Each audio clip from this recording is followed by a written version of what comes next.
Tidbits from TNT, Thursday, September 18, 2025.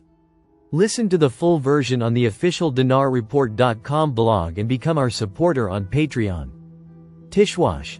Trade Bank of Iraq launches direct delivery service for electronic cards. The Trade Bank of Iraq announced today, Thursday, the launch of a direct delivery service for electronic cards. A statement from the bank, received by Al-Iqtisad News, stated that, to facilitate customers, it has been decided to activate the direct delivery service for electronic cards. The bank added, "We announce the activation of the electronic card delivery service in Baghdad and all governorates to ensure their safe and timely arrival." Link. Tishwash. Indonesian ambassador invites Karbala merchants to participate in a trade fair in his country. The Indonesian ambassador to Iraq, Didik Eko Pujanto, invited merchants from the Holy Karbala Governorate to participate in a trade fair to be held in his country next month. Stressing his country's desire to invest in Iraq and Karbala in the fields of medicine, leather industries, electricity, and other projects. The Indonesian ambassador told Al-Mustaqiyah on the sidelines of his visit to the Karbala Chamber of Commerce and his meeting with the chamber's president, Zaman Sahib Abdul Awad. "We discussed strengthening and deepening bilateral relations between the two countries, opening new horizons for joint cooperation to stimulate trade exchange, and we are working to facilitate procedures for obtaining entry visas." For his part, the head of the Karbala Chamber of Commerce said in a statement to Al-Mustaqiyah after his meeting with the Indonesian ambassador, "We invited Indonesian traders, companies and businessmen to see and learn about the most important investment opportunities in the province." In addition, the chamber's vice president, Saeed Shukr, emphasized to the Indonesian ambassador the importance of reviewing the Iraqi investment law to benefit from it, and to encourage Indonesian companies to establish projects, especially medical projects, to be of a standard befitting the quality of the Holy Karbala Governorate, and the necessity of these companies obtaining approvals from the Iraqi Ministry of Health. Chamber board member Muhammad Al-Husseini concluded by stressing the need for Indonesian companies to visit Karbala Governorate and see for themselves the investment opportunities. The delegation called for facilitating the issuance of entry visas to Karbala merchants, as this would have a positive impact on strengthening and deepening economic relations. Link. Tishwash. Parliament on the brink of closure. EMP's salaries exceed 400 billion dinars. The council has been inactive for 14 months, and al-Mashadani was looking for a religious fatwa. MPs are estimated to have received more than 122 billion dinars in wages, salaries, and services during this current session, without work, due to the suspension of sessions. Parliament failed to hold more than 100 sessions during its fifth session, including only 12 sessions during the past 11 months. Based on this poor performance, it is likely that September will be the last day of the Parliament's term, which is supposed to extend its term until early 2026. Last Tuesday, Parliament failed to hold its session for the second time in the same week due to a lack of quorum. Yasser Al-Husseini, an independent MP, told Al-Mada, political disagreements over important laws led to the suspension, including a law related to Saudi investments in Iraq. Al-Husseini asserted that most MPs are busy preparing for the elections, scheduled for November 11. Statement issued after a presidential meeting in Parliament last Tuesday described EMP's attendance at sessions as a national duty that cannot be postponed, following the failure of the last two sessions.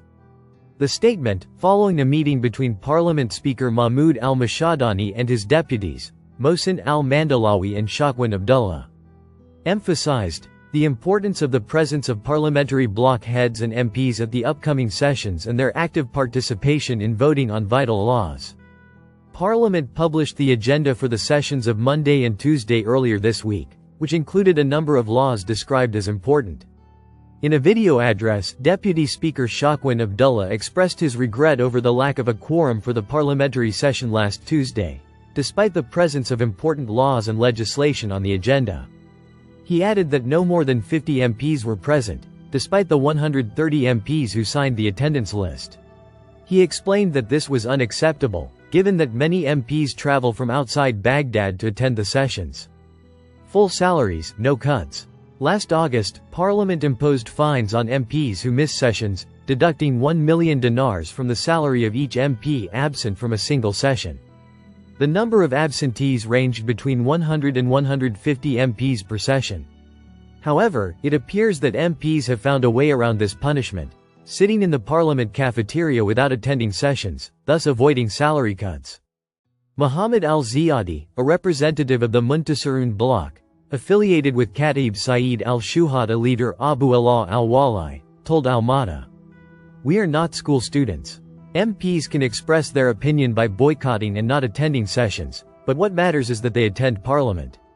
In the past, al-Mashadani, the last parliament speaker, hesitated to cut the salaries of absent MPs.